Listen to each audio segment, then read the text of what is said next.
नमस्कार दोस्तों। आज के इस वीडियो में हम बात करेंगे गरुड़ पुराण में वर्णित जीवन और मृत्यु के गूढ़ रहस्य के बारे में। गरुड़ पुराण में भगवान विष्णु और उनके वाहन गरुड़ के संवाद के माध्यम से जीवन, मृत्यु और उसके बाद की स्थितियों का विस्तृत वर्णन मिलता है। इस पुराण में बताया गया है कि जीवन का उद्देश्य क्या है, मृत्यु के बाद आत्मा की यात्रा कैसी होती है और कर्मों का हमारे जीवन और मृत्यु पर क्या प्रभाव पड़ता है।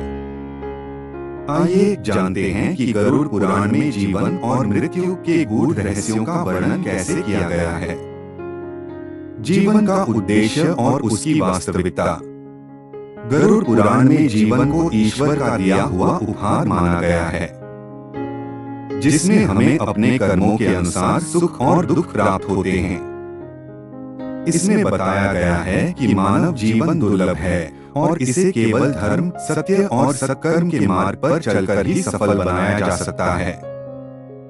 यह जीवन हमें अपने पूर्व जन्मों के कर्मों के फलस्वरूप मिला है और इस जीवन में किए गए कर्म अगले जन्म की नींव रखते हैं।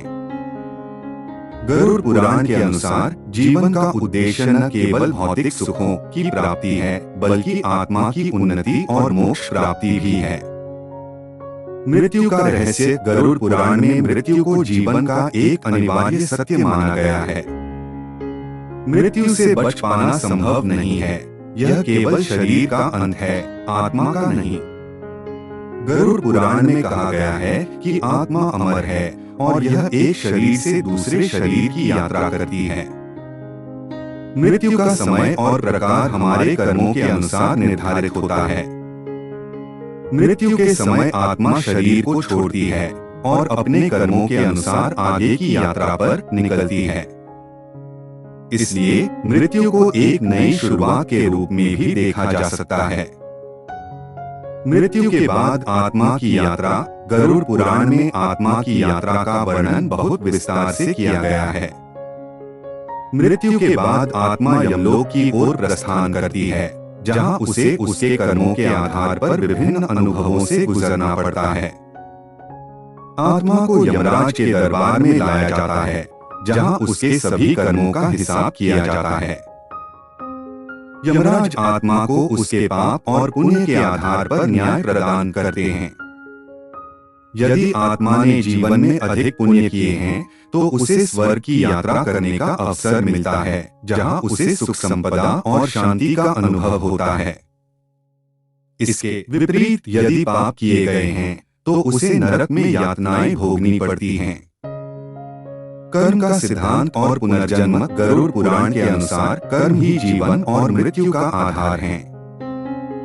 जैसे कर्म वैसा फल, यह नियम इस पुराण का मुख्य सिद्धांत है। अच्छे कर्म करने से आत्मा को उच्च योनि में जन्म मिलता है या मोक्ष की प्राप्ति होती है, जबकि बुरे कर्मों से आत्मा को निचली योनियों में जन्म लेना पड़ता है। पुनर्जन्म का सिद्धांत बताता है कि आत्मा अनंत है और अपने कर्मों के आधार पर यह एक शरीर से दूसरे शरीर में जन्म लेती रहती है। यह जन्म मृत्यु का चक्र तब तक चलता रहता है जब तक आत्मा अपने सभी कर्मों का फल नहीं प्राप्त कर लेती और मोक्ष को प्राप्त नहीं कर लेती। मोक्ष की प्राप्ति का मार्ग। गरुड़ पुराण में मोक्ष को जीवन का सर्वोच्च लक्ष्य माना गया है। मोक्ष का अर्थ है जन्म और मृत्यु के चक्र से मुक्ति प्राप्त करना। इसे पाने के लिए व्यक्ति को जीवन में धर्म, सत्य और निस्वार्थ कर्म का पालन करना चाहिए। ईश्वर की भक्ति, अहंकार का त्याग और सभी प्राणियों के प्रति दया भाव रखना मोक्ष प्राप्ति के मार्ग माने गए हैं। गरुड़ पुराण में बताया गया है कि जब आत्मा अपने सभी कर्मों से मुक्त हो जाती है और ईश्वर के चरणों में विलीन हो जाती है, तो उसे मोक्ष प्राप्त होता है। मृत्यु के समय के अनुभव। गरुड़ पुराण में यह भी वर्णन है कि मृत्यु के समय व्यक्ति को अपने समस्त जीवन के कर्म याद आते हैं। अच्छे कर्म करने वालों को मृत्यु के समय शांति का अनुभव होता है, जबकि बुरे कर्म करने वालों को मृत्यु के समय अत्यधिक कष्ट का अनुभव होता है। मृत्यु के कुछ समय पहले व्यक्ति को अपने अच्छे और बुरे कर्मों का एहसास होता है और वह अपने कर्मों का लेखा जोखा करने लगता है। यह समय अत्यंत संवेदनशील होता है और आत्मा इस अनुभव के आधार पर अगले जन्म की यात्रा के लिए तैयार होती है। नरक और स्वर्ग का वर्णन। गरुड़ पुराण में नरक और स्वर्ग का भी विस्तृत वर्णन है। स्वर्ग को पुण्य आत्माओं के निवास स्थान के रूप में माना गया है, जहां उन्हें उनकी साधना और कर्मों के अनुसार सुख और शांति प्राप्त होती है।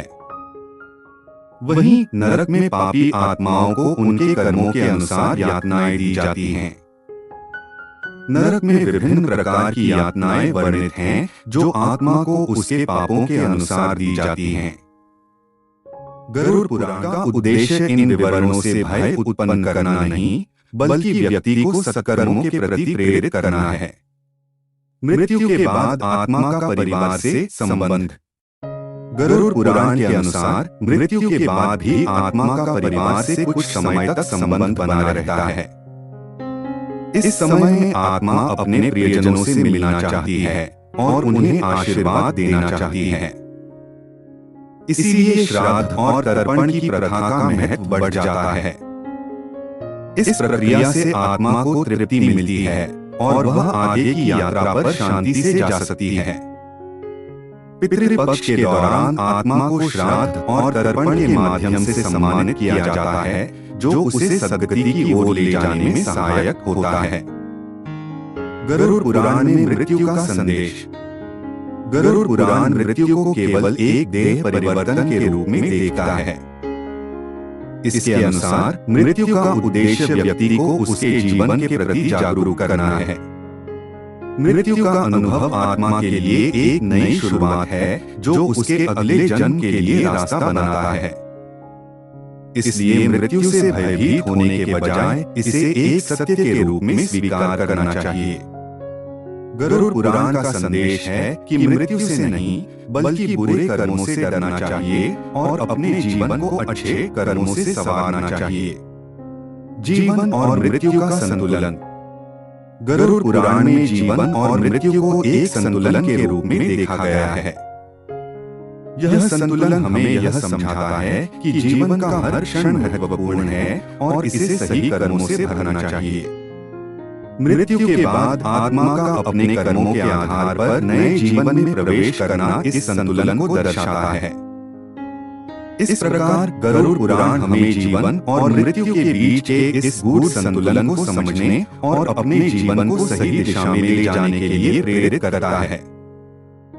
गरुड़ पुराण में जीवन और मृत्यु के रहस्य का विस्तृत वर्णन है। यह हमें सिखाता है कि जीवन क्षणभंगुर है और मृत्यु अटल है। इसलिए जीवन को सही मार्ग पर ले जाना ही सबसे बड़ा धर्म है।